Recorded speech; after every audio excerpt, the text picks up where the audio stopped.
This week on the Analog Circle podcast, Xbox has announced a brand new developer direct that will feature several highly anticipated games. PlayStation is releasing a brand new controller with one key feature that everyone has been asking for. If you are a Def Jam Fight for New York fan, we get some info on why a new Def Jam may never see the light of day. And we get some pretty exciting news about the next Battlefield. All of these stories can be found here and more in episode 193 of the Analog Circle podcast. I am your host, Keon Mitchell, and I want to say welcome to the show. Now, of course, before we get started officially, if you want to write in or call into the show, you can do that two different ways. You can either email the show, and the email address is simply the Analog Circle Podcast at gmail.com. Or if you want to call in, you can always do so by calling in at 443-380-0281 and let your voice be heard. So without further ado, guys, let's go ahead and get into what we all come here for, and that is the gaming news that went down. So let's get things started with some Bethesda news. And I got this story from Comic Book. So it would appear that Bethesda may be releasing an unannounced game later on this year, according to Marcel Haydem, who, if you weren't aware of this, he is the senior product marketing manager, GSA, at ZeniMax Germany, which is, of course, the parent company of Bethesda. So what got the ball rolling on this, quote, unannounced game, end of quote, was when Marcel shared his most anticipated games of 2024 on LinkedIn. And on his list at the number 4 spot, he put, quote, TBA game with the looking eyes emoji, end of quote. So knowing his position in the company, I'm sure he would definitely know what's coming down the pipeline for Bethesda, and probably not so much for other publishers and developers. So this got me to thinking, what could this game be? Could it be The Evil Within? I mean, we haven't seen that game in quite some time. It's been somewhat of a fan favorite to a certain extent. Or could they pull out of the vault and release a game called Wet? I don't know if you remember this game. Wet was an awesome game. It actually had like this grindhouse kind of graphical presentation to it. It was a really good game. I would love to see this game actually come back out, resurface, and maybe get a bigger fan base than it did before. They also have Doom. We haven't seen anything from Doom in quite some time. Maybe that could be another game coming out of the Bethesda umbrella. Or could it even be Dishonored? Now, I'm not a big Dishonored fan. That's not really my type of game, but there is a big presence and a lot of people, not a big presence, but there is a lot of fanfare for Dishonored. So they definitely have their share of a fan base that would enjoy that. But I don't know if they would really need to do that. I mean, they just had Deathloop that came out. That's somewhat kind of like Dishonored. So I don't know if they would go that route, but they have so many different IPs that they could choose from. So at this point in time, I'm not even sure what game it could be, but I would love to hear from you guys to let me know what you think this new mysterious Bethesda game could be later on this year. Because again, he shared his most anticipated games for 2024. So that means, again, it's some game out there possibly that Bethesda is releasing that they are not telling us about. Let's go ahead and move into the next story. Now, this next story, I got it from Gaming Bolt.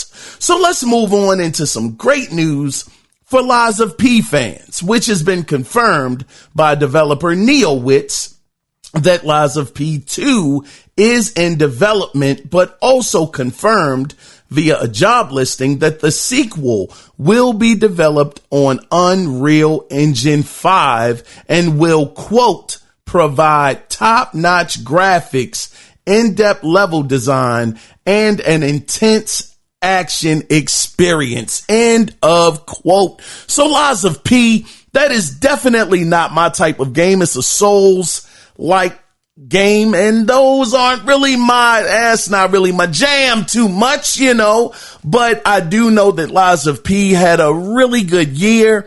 A lot of people enjoyed it. It was on Game Pass day and date with the release of the game, and I looked up some video footage of it, and I will say they already had a great presentation. It looks really, really good. So them actually saying that they're going to be working on Unreal Engine 5 for the sequel, for you guys that are really into this franchise, is good news on both fronts. It's good news that it's going to be on Unreal Engine 5, which means those graphics are going to be much better. Like they said, their quote was they're going to provide top-notch graphics and in-depth level design. So with that being said, that goes to show they're going to go bigger and go better with this sequel. So you guys that are Lies of P fans, you might be waiting a little bit, but just know that the sequel is in the works. Let's go ahead and get into the next story, which I got from Comic Book.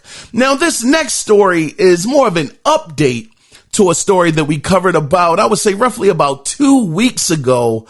So over on Twitter, the official Spyro account tweeted out, and I quote, 2024 motto, end of quote, and accompanied this tweet with an image of Spyro with text inside the image that says, quote, you gotta believe, end of quote. So does this mean that a new Spyro will be shown this year? I mean, only time will tell, and I can only imagine how Spyro will look in Unreal Engine 5, because during that last story, the studio tweeted out, quote, latest experiments in Unreal Engine 5, end of quote. So, oh my goodness, and I know you guys hear me talk about Unreal Engine 5 a lot, a whole lot. And it's only because these games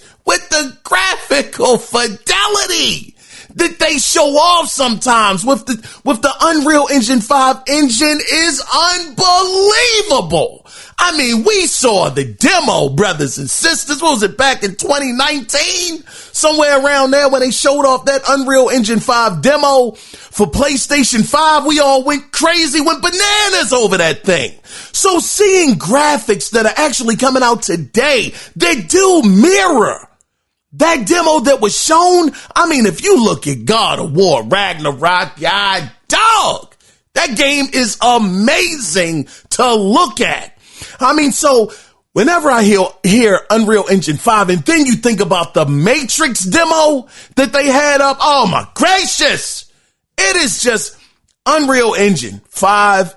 It's going to take us there. It's going to take us, in my opinion, my humble opinion, I could be wrong, but I'm going to stand on it.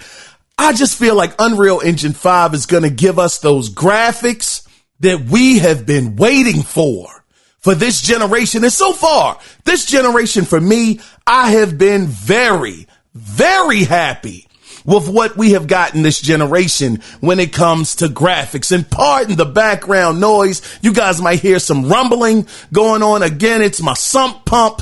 It's spewing out all of this water that, of course, when it rains, it gets downstairs in the basement and, it got to pump it out the house. So thank God I won't have a flood happening down here. So pardon the background noise, but let's go ahead and let's get into the next story for the sake of time. I mean, Spyro, I'm hoping this is true. Could it be a situation where that guy over there at Bethesda, oh shucks, could it be? Could this actually be Spyro? It might be coming out as the unannounced title this year. I don't know. We'll have to wait and see about that. But let's go ahead, like I said, for the sake of time, and let's get into the next story. So what I want to do at this point in time, let's talk numbers. Show me the money. That's right. God dog it. Show me the darn money. So I got this next story from GameSpot. Now, Warner Brothers Games has announced that Hogwarts Legacy has sold 22 million copies in 2023. 22 million. Oh man, that is an excellent doggone feat right there. So they've sold 22 million copies in 2023, and 2 million of those sales came in the month of December alone. So with that being said, let's go through the history of the game sales numbers for just a minute. Now, the game reached 12 million copies sold in its first 2 weeks on the market, making a grand total of $850 million in revenue. And it didn't take long for the game to cross over 15 million copies sold, making WB Games $1 billion in revenue. Now, it made this $1 billion by May of last year, which is insanity, because didn't the game come out in January or February? So that means give or take 3 or 4 months, the game made them over $1 billion, or made them $1 billion in revenue, making it the biggest game release of all time from Warner Brothers, which is pretty huge considering Cyberpunk 2077 sold 25 million copies as of October of this year. But maybe to be fair about that, maybe it was because the game, it actually wasn't selling for full price for a bit of time. It had a very, very deep discount, because I remember when I bought it, it was maybe like 2 weeks later after the game had come out, and I had already got it for like 35 or 40 bucks, somewhere around there. So it was heavily discounted in certain places. So maybe that's why they weren't able to make up as much money as Hogwarts Legacy had done thus far. But, and more news about this. The thing that's very interesting about this stat with Hogwarts Legacy is this could be the first time in 15 years that a game outside of Call of Duty or Rockstar Games held the #1 spot. So if Hogwarts tops the U.S. charts in 2023, that will be a first in 15 years. 15 years. So I am really, really hoping that for Hogwarts to be able to do that, to overcome Call of Duty and to be able to overcome Rockstar, being able to be in that elite echelon as the first game to beat those two in 15 years, that would be a huge milestone. But we shall see what happens, because the last time I checked, Call of Duty was in the #2 spot, and I don't even think Call of Duty was out 3 weeks at that point in time. So they got a pretty big mountain to climb. But just the fact that they were able to sell this many copies, I am pretty sure. I'm pretty much almost guaranteeing that there will be a Hogwarts Legacy sequel sometime down the road, which is why this is such excellent news for any of you guys that are Hogwarts Legacy fans. Let's go ahead and get into the next story. So this next story comes to us via Twitter. So if any of you guys were a Def Jam Vendetta or Fight for New York fan, because, I mean, God, dog, who wasn't at that time? I absolutely loved those games very, very much. It was freaking fantastic. But I've been wondering, and you guys have probably been wondering too, why EA never saw fit to make another after the not so good Def Jam Icons. That was not their best outing. Graphically, though, it was an amazing game at the time when it came to the graphics. But it could be a reason for this, why they haven't relaunched any Def Jam games. Because it seems Ice-T has given us a few reasons why another game hasn't happened in the franchise. Now, he said on Twitter, quote, "So many people ask me why this game hasn't been brought back for the newer consoles. Maybe because they'd have to pay for voice and music rights again. Maybe." End of quote. Now, a person named Vin on Twitter, he added Ice-T and said if they did a remake, it would make millions. And Ice-T responded to him by saying, quote, "Here's the big problem. I don't think they paid any of us anything to be in that original game. I know I didn't get any type of substantial money. It was a situation where you didn't want to be left out of the game. Well, yesterday's price is not today's price." End of quote. So it seems to me that similar to EA when it comes to bringing back Fight Night, it seems like it's going to be more of a issue of not necessarily the money aspect per se, but actually getting these guys all in one room, being able to sign each one of them up individually and paying them what they want for their likeness and voices and possibly their music to be in the upcoming game. So I guess it may come down to a money issue, especially if Ice-T is saying he didn't get any substantial amount of money or any money at all for actually appearing in the game. It was something where you didn't want to be left out. So yeah, things have changed quite a bit, and especially knowing the lineage of the Def Jam games, Vendetta and Fight for New York, taking it to 10, when that game released, I'm sure it would be very difficult to get so many of the same rappers, the same artists together. That check would probably be ridiculous that EA would have to cut. But I am of the mindset of just like the guy, what was his name? Vin, that I told you guys about that added Ice-T. I'm of the mindset that it would make millions, and I'm sure that plenty of us would go out there and support it. It was such a great fighting game. The finishing moves were awesome. They were easy to pull off. I just enjoyed it so much. So, again, it doesn't look like Def Jam is going to be making a comeback. Never say never, but according to Ice-T, they don't want to pay for the likeness of them being in the games.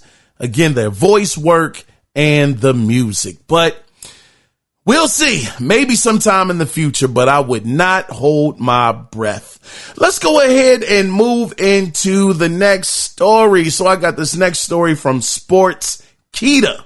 Now let's go over some updated info about The Last of Us Part 2 Remastered, which I'm really looking forward to this. So, as far as the file size of the game, it will be 79 gigabytes. Now, you will be able to preload the game around 48 hours before its official release.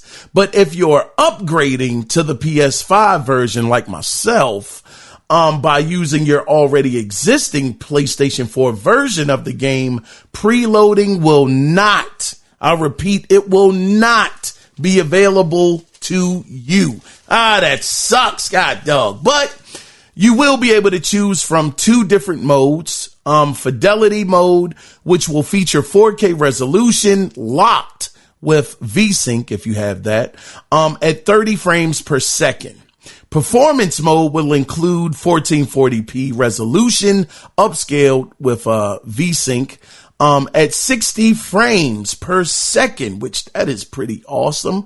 Now, the game will also feature support for VRR, or what is called variable refresh rate, for 120 hertz or more capable displays.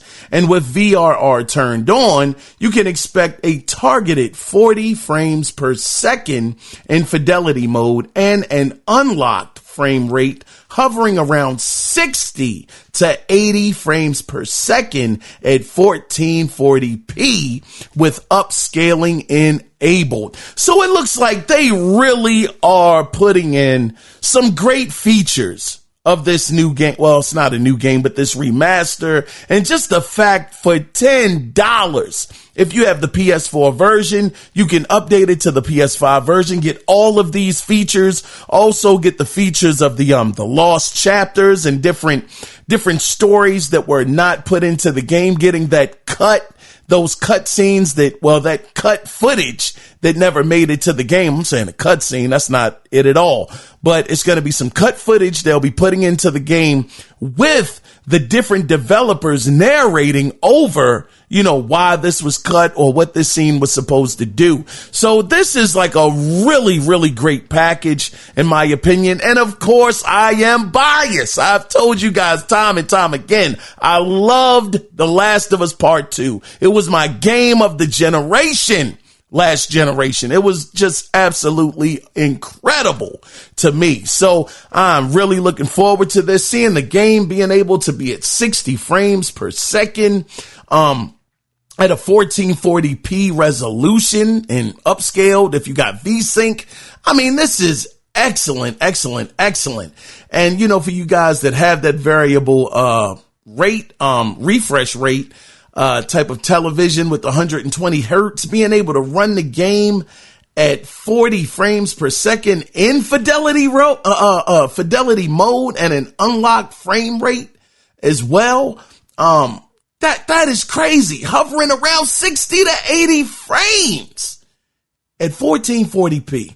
It's incredible. But let's go ahead, man, and let's move on for the sake of time into the next story. I'm really looking forward to that Last of Us Part 2. But this next story, I got this from Games Radar. So let's continue going down the PlayStation road, because it appears that Sony will be releasing a new DualSense controller, but it won't be the patent controller that turns from hot to cold or boast any new features outside of one very important thing, and that is the battery life. So as far as how this new controller was discovered, we have Best Buy's Canada website to blame for this. Wasn't it somewhere in Canada? I think it was Walmart some years ago actually leaked some games, I think might have been Bethesda.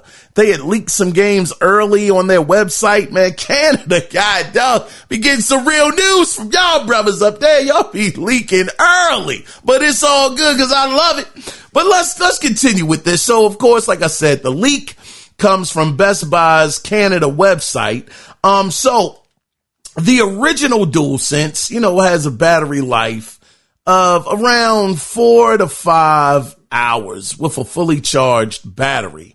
But this DualSense V2 will have a reported battery life of 12 hours, which is roughly 3 times longer than the original, which is excellent because that was something that everybody complained about.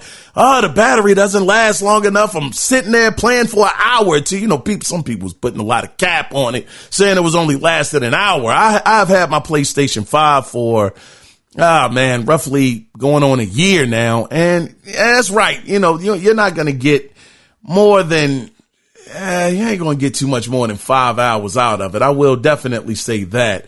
But I never got just an hour, just to put that out there. But knowing that this battery is going to have lifespan of 12 hours, like I was saying. And as far as the release date goes, nothing has been confirmed thus far, but the price has. So if you do live in Canada, the retail price for this controller is going to be $89.99. But if you live in the US, like myself, when you translate the currency, it comes out to roughly around $70. So again, just for clarity, Sony has not come out to officially announce this controller, but I am sure that some kind of PlayStation Direct or whatever they call it, I forget what they call it, but the smaller PlayStation shows, that should be one coming up very soon. And I'm sure if it does come up, this will probably be announced.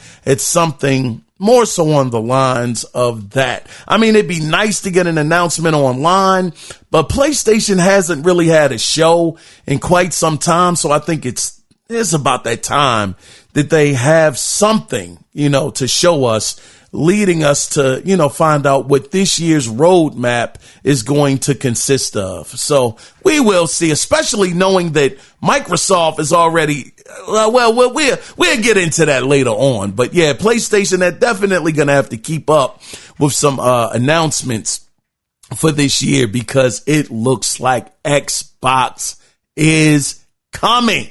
And I understand some people are saying, it's not going to make that big of a difference. I don't know. We're going to get there though. But, let's go ahead, man, and let's get into the next story. Well, before we get into the next story, just to elaborate on this a little bit, I think this is a very, very good move. Having a controller that lasts 12 hours, if these numbers are to be believed, that is a fantastic feat. That is awesome. Awesome news. And again, outside of the battery life, no other changes are being made. The controller is going to be the same. No extra buttons, no extra features, just having a bigger, better battery life. That's it. But let's get into the next story. And this next story I got from Insider Gaming. Now, I'm really not a big fan of Battlefield, not really my type of game, but in a recent Ripple Effect job listing, of course, Ripple Effect is a studio working on the next Battlefield, they said they're looking for a VFX director in Canada and are stressing that the team is looking for a senior 3D artist to create this is what got me excited, the most realistic and exciting destruction effects in the industry. And it was then highlighted that a key part of the role will be to create optimized and hyper realistic in-game VFX. Now, y'all know I've been talking about destruction in video games pretty much since the podcast got started several years ago. And I've always been a fan of Red Faction, games that actually show off the destruction inside of a game. It is always something that I've just really hoped would take off in a much bigger and better way, especially with today's games and the graphics that we have and the power underneath the hood of these different consoles. So knowing that in the next Battlefield, that they are going for the most realistic and exciting destruction effects in the industry, that gets me extremely excited. I've always dreamt of a time and a place where in a game you start a level off in a certain way, but by the time you are finished with that level, you got buildings flattened out, you got gas stations blown up, you got debris everywhere. I mean, of course, having all of that happen in a game, that might be a little far reaching, but I know we gotta be at least in the ballpark of it happening today with the graphical prowess of these different consoles. And I mean, even PC, put it on PC. I would love to see it there as well. Not gonna buy a PC, but I would love to see the growth and the evolution of destruction becoming a mainstay in different games. I know it's probably very taxing on the hardware, but I think we should be there, at least closer to the point of that becoming a reality, because it was one game years upon years ago. It was called Stranglehold, and it was by Midway, and it was, I forgot the director. He was a very famous director from that time. I think I think it starred Chow Yun-fat, if I'm not mistaken. But the thing I loved about the game was, man, the destruction at the time. Of course, I don't think it would hold up much today, but at that point, the destruction in the game was an amazing sight to see. It was a cover-based shooter. Look it up, Stranglehold. It was an absolutely fantastic game for the time. Matter of fact, man, I will be honest. I think it will probably still hold up pretty well today, but Stranglehold was amazing. So seeing that kind of destruction back then, excuse me, seeing, what Red Faction was able to do as well with the destruction, and just, it was another Red game as well. Forgot the name of it, but seeing the destruction that they were able to do then, I can't wait to see what these guys are gonna be able to do now with the latest Battlefield. And of course, we don't know when the latest Battlefield will be released. No date or anything has been said at this point in time. But the good thing is at least they are working on another Battlefield for Battlefield fans. Let's go ahead and get into the next story. Well, this isn't really too much of a story. It's more in quick news. Gematsu has reported that Sega has filed several trademarks on December 6th, including Alex Kidd, Afterburner, Outrun, and House of the Dead, as well as Monkey Ball. So, I mean, just reading off this list, it does look like Sega is all in with bringing back their classics, to a big stage, releasing them on new hardware. And I will say, man, I used to love House of the Dead. I used to love light gun shooters. What happened to the light guns? What happened to them? I think it had something to do with the TVs. At the time, the light gun couldn't penetrate through the screen or something like that.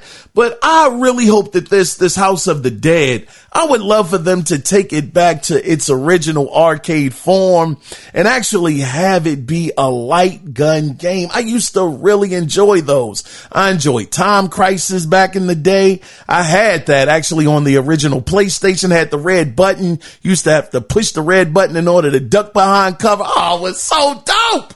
I used to love those games. Bring that back. Sega, if you could bring that back with a light gun, I think it would be dope. Maybe I'm living in the past too much, but having to scroll around with a cursor on the screen and hitting the button, that just isn't, that's not the move to me. That is not fun. I want to have the light gun and shoot at the screen at the zombies. That was the allure of that game. So if you're bringing back House of the Dead, come on, Sega, please include a light gun with the game. I would love to buy that. That would be absolutely awesome. I would love to see what they do with Afterburner as well. Afterburner was, of course, in the arcade, more of an arcade kind of it wasn't a flight sim at all. It was just an arcade, shooter, pretty much for the most part. I had a lot of fun with Afterburner and Outrun. I was a big fan of Outrun as well.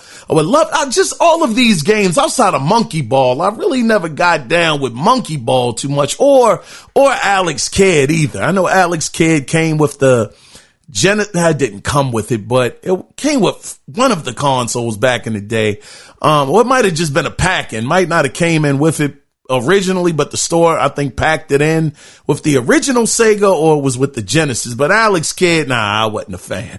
I didn't think he was that dope. I was like, I don't get this guy. Not at all. He looked like he was a half human, half monkey. I didn't get him. Nah, he didn't do anything for me. I was like, nah, this guy's kind of whack. So I'm not too fond about Alex Kidd making a comeback, but these others, I would be very, very interested. I'm glad that Sega is making these games, bringing them back for the big stage, as it were. But let's go ahead and let's get into the next story. So this next story, this had to be the biggest news of the week.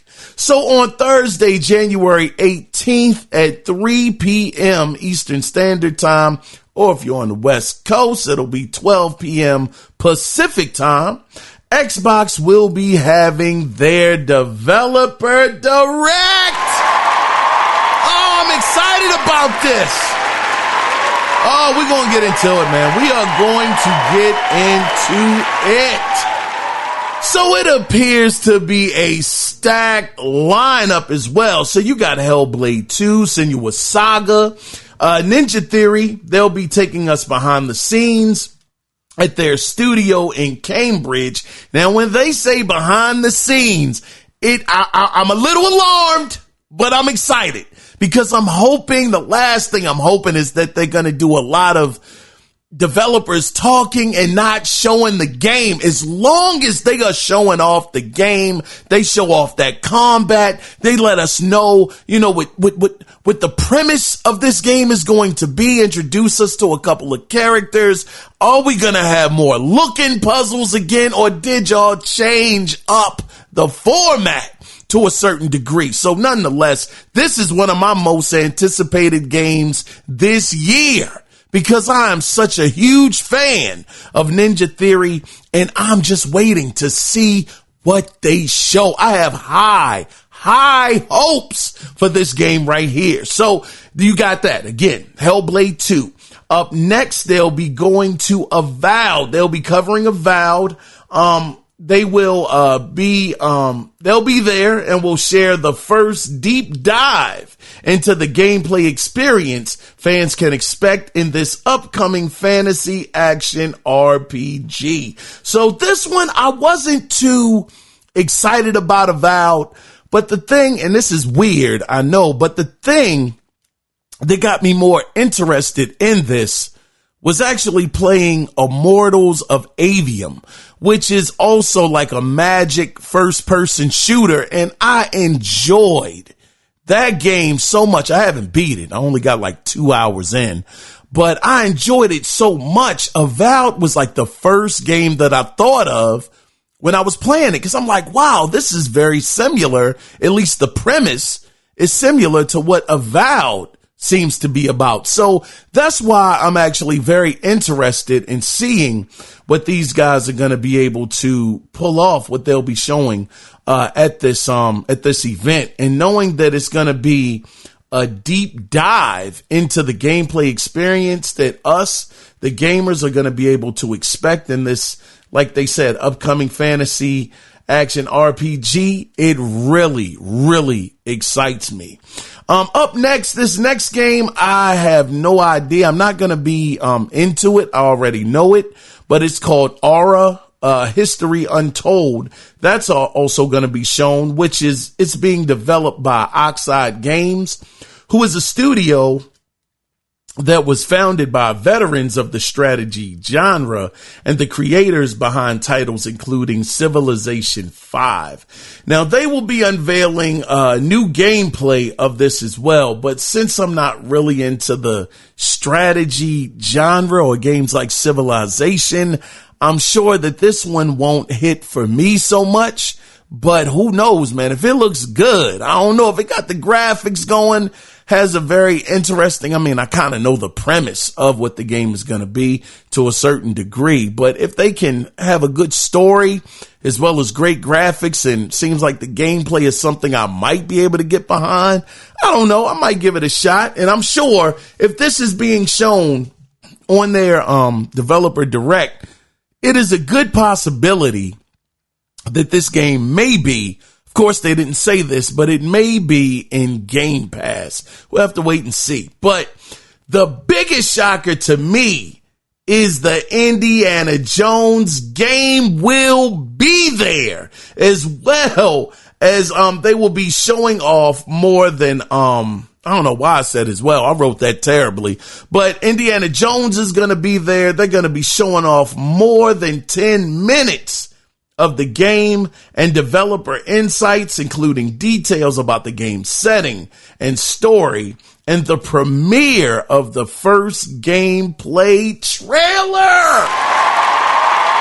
Oh, gameplay is gonna be there. Man, I've been waiting on this one, brothers. I have been waiting. So it's gonna be gameplay. They're gonna, talk about the story. This is exciting. This is very, very exciting. And the thing is that Machine Games is behind this. And these guys, to me, have a really good track record. I love their track record so far because the Wolfenstein games, and of course, everybody wants to talk about Young Bloods. That wasn't them. That was not them. That wasn't Machine Games. That was some spinoff, developer that actually took that on. That wasn't Machine Games. So their track record for the two Wolfensteins that I've played, the new ones that have come out on the Xbox One, and of course PlayStation 4 as well at that time, I was a big fan of those. They were way better than I was expecting them to be. So having that type of caliber of a developer developing or being on the development of Indiana Jones, I think Todd Howard is in some kind of way involved in this as well. I mean, I know that, Starfield might not have came out as great as people hoped, but hopefully on this one, Todd Howard, he'll be able to help lead the team in a very, very positive direction and give us a fantastic product. So this year, now, I don't know if Indiana Jones is going to release this year, but imagine if it does. That's what I'm saying. I am really, really excited about this because this is, this event could really, really change things. For matter of fact, you know what? I'm going to cut it there because we're going to discuss this in just a couple of minutes, but, yeah, we're going to talk about it. Sorry for the sharp cut on this, but I want to get into, because that's going to be, of course, the question of the week. I already know it now. So anyway, we'll get into that a little later, but topping us off, moving on from that and topping us off of this week, we get a story from The Loadout, which is, of course, the source. This is actually some more positive news, as it were, Xbox news, be it, it may be a rumor. So let's preference it with, this is a rumor. Rumor has it it's something that only I know. Yeah, so it looks like this rumor is coming out from YouTuber middle-aged Game Guy, spelled Gameggy. We'll see. But he said, quote, speaking of Unreal Engine 5, the Gears of War collection is being internally tested as we speak.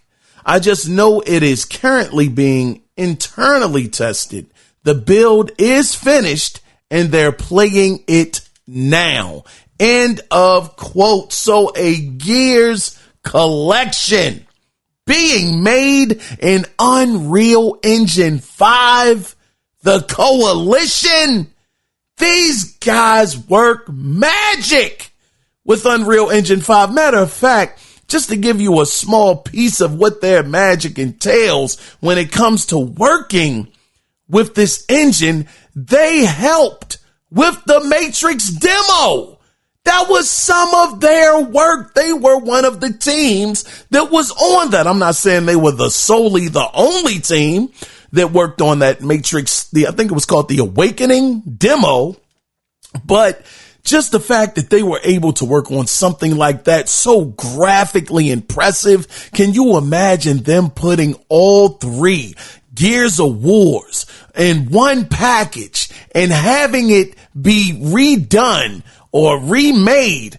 Might be a remaster. I'm hoping for a remake though, but having it with Unreal Engine 5 graphics, that would be sensational. I'm really hoping this is true. I'm hoping that maybe this is something that, of course, we have not got an official announcement for. And maybe this is one of the games that was on that Bethesda execs list that he knows about that, of course, nobody else does. Why? Because Bethesda is under Microsoft, which is, of course, the company that is over Xbox. So hopefully maybe this could be on the list of what this guy's looking for this year. I'm telling you, Xbox is coming. And they're coming with a vengeance, I feel. These guys, I think this is the year they're going to get it right. But anyway, that is the end of the gaming news this week. They're coming hard. Whoa, pause on that. Pause. God, dog. Anyway, we're going to move into this week's, video game theater. We're going to take a look back at 2009 to a game that I thought, this is me personally, I thought it was criminally underrated. It is called The Wheelman.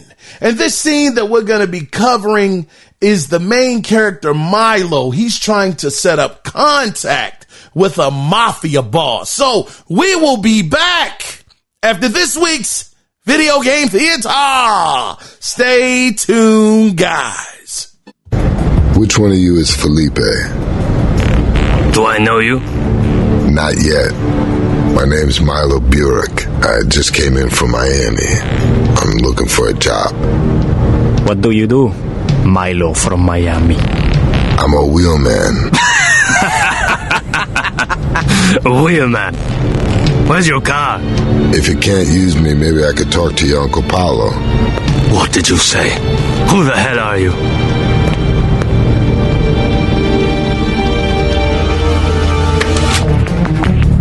A good driver knows when to start and when to stop. That yours? Yes. Now I have a car. The keys. Carefully.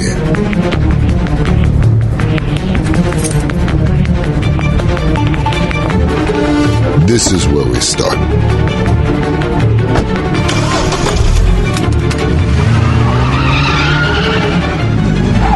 Venga, venga!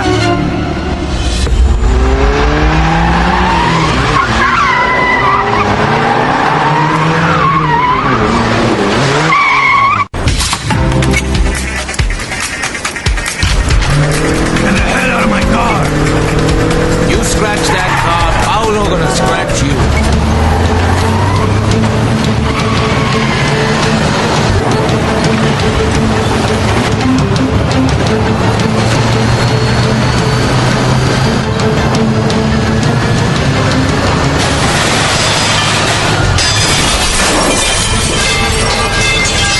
¿Qué coño? ¡Vete al infierno!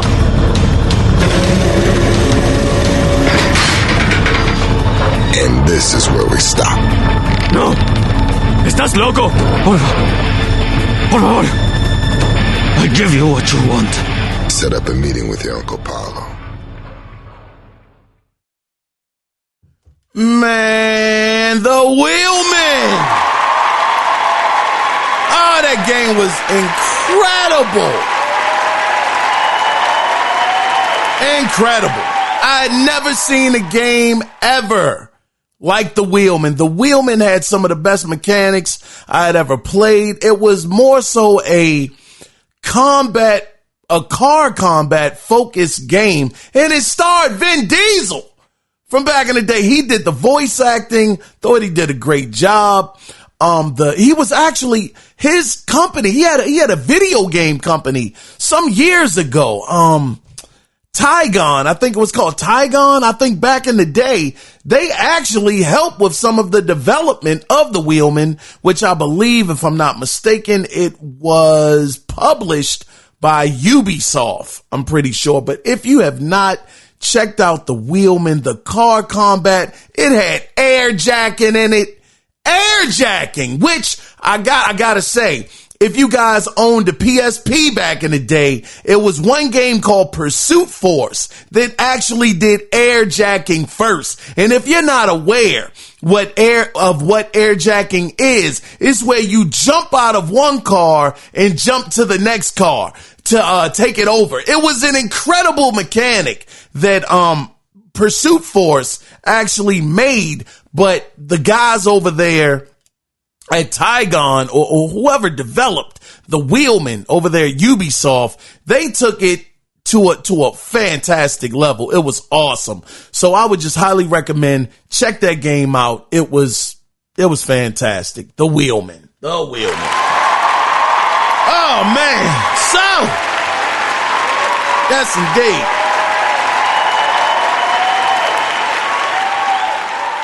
So we are in the final stage of the podcast, which is, of course, the question of the week. And this week's question is, because this is a big week for Xbox, y'all. It's a big week.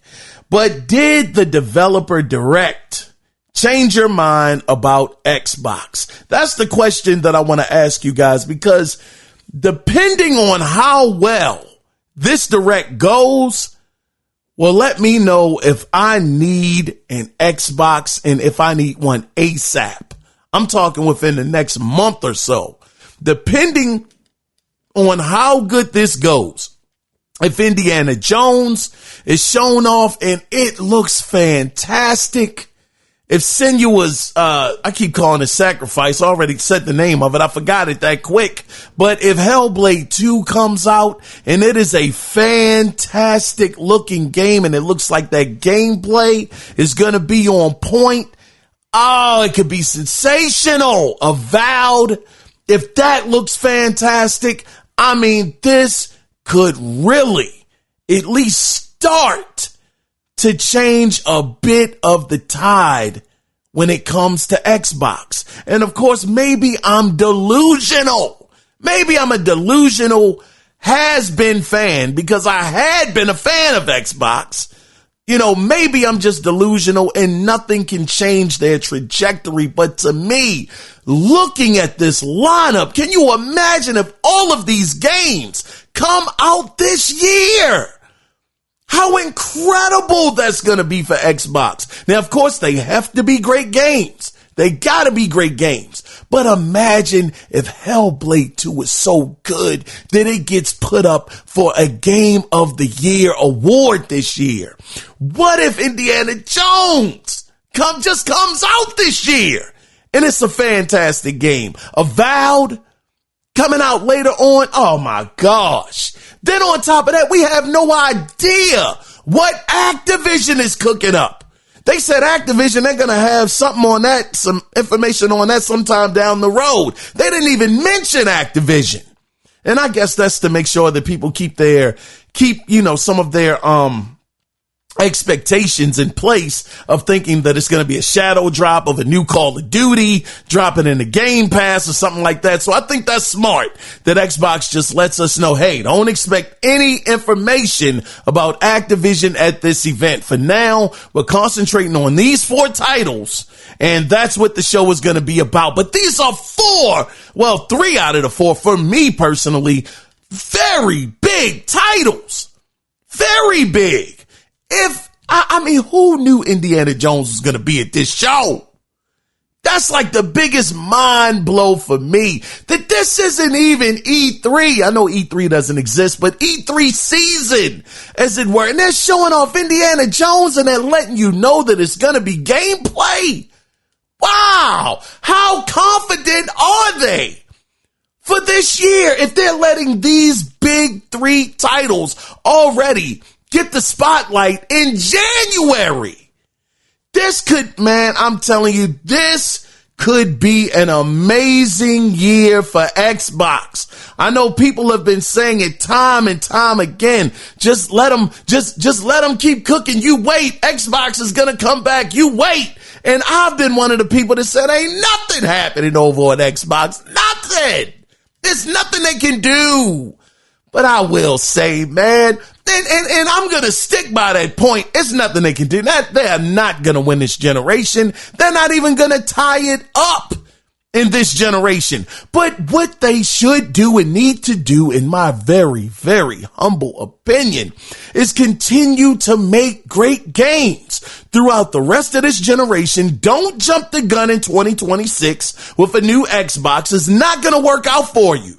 You haven't built up enough goodwill from the people to be able to do something like that. You just stick it out for the rest of this generation. Keep making exciting announcements like this, having these games at your events and showing them off in their best light possible. As long as they continue to do that, continue to make AAA games of AAA quality, showing off what the Xbox Series X is able to do, and keep building goodwill with the gamers, you will get yourself out of this hole, this terrible, dark, black hole that y'all have dug for yourselves. And the way that you get out of that hole is continue to show great games. So I want to hear from you guys. After this is over, after you watch this developer direct, did the developer direct change your mind about Xbox? If you want to be a part of the conversation, you can do it two different ways. You can either call in, and the phone number is 443-380-0281, and let your voice be heard. Or you can email the show, and the email address is simply theanalogcirclepodcast@gmail.com. I was your host, Keon Mitchell, and again, I want to thank you guys for being here. It's been such a fantastic thing. I want to thank y'all for that. Now, of course, we should be able to do what is it called? Listener feedback, but that's going to depend on you guys. So we might be recording Wednesday, but it depends on y'all because y'all run that show. So if nobody writes in or nobody calls in, it won't be a show. But yeah, make sure you do so if you're interested. Would love to take your calls, would love to read your emails, and yeah, we'll take it from there. So I will say possibly Wednesday when we do it again. You know, you guys take care. Well, before we get to that outro, always remember one thing. It is not about the consoles. It is about the games. Now, till Wednesday when we might do it again. Until then, you guys take care. Be safe out there. Bye-bye.